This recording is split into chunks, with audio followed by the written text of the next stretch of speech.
So I'm going to give you guys my vote in a moment. And admittedly, there's a little bit of a bias here. We have to narrow it down to one troop choice in the game and back it up with a couple of key points.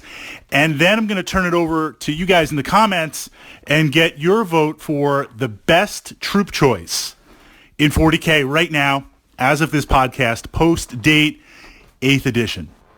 So certainly units don't exist in a vacuum. There's some synergy, there's some support with other units, depending on the phase of the game. If it's at the start of the game or the end of the game, units are going to have more tactical value than others, and that's before we even get into buffing with psychic supports or unit powers, transports, delivery systems, things like that. We're going to narrow it down to existing 1-to-1. By itself, alone, not that anything's alone in 40K, best troop choice. You think I'm going to say Eldar. Necron Warriors. Now, right away, Necron players are like, Fritz, the debate has been settled. Warriors versus Immortals.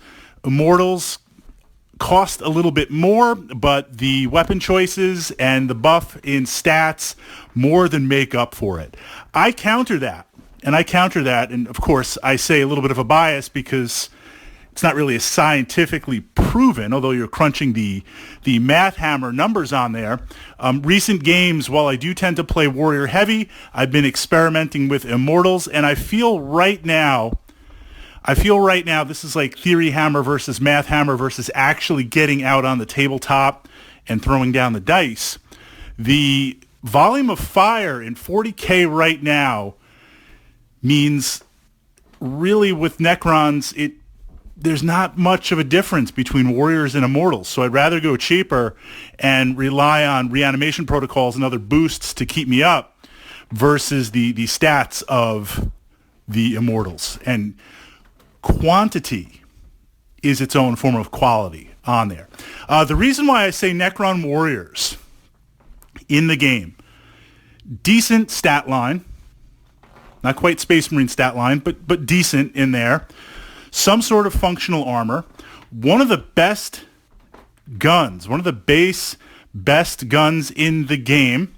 All right, Marine's got the bolter drill stuff going on there, but it's still very potent. Reasonable cost. All those things, and of course being a troop choice, all those things in my mind puts the Warrior at the top of the list. The Necron Warrior. Tyranid players are like, right, we've got our own Warriors on there. Of course, Necrons are very limited in the assault. I mean, there's a couple of options out there. So certainly with Necron Warriors, are you going to get rickrolled in the assault? When's the last time you played an assault army?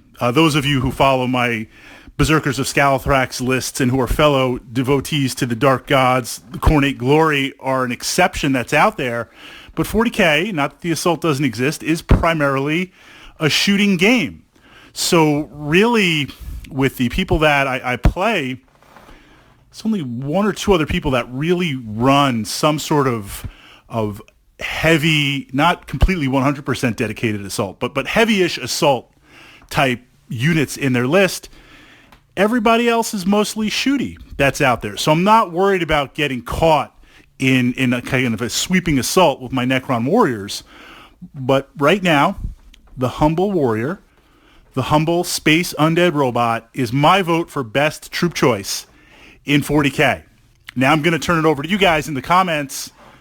Best troop choice standing alone as it is in the game 40K right now.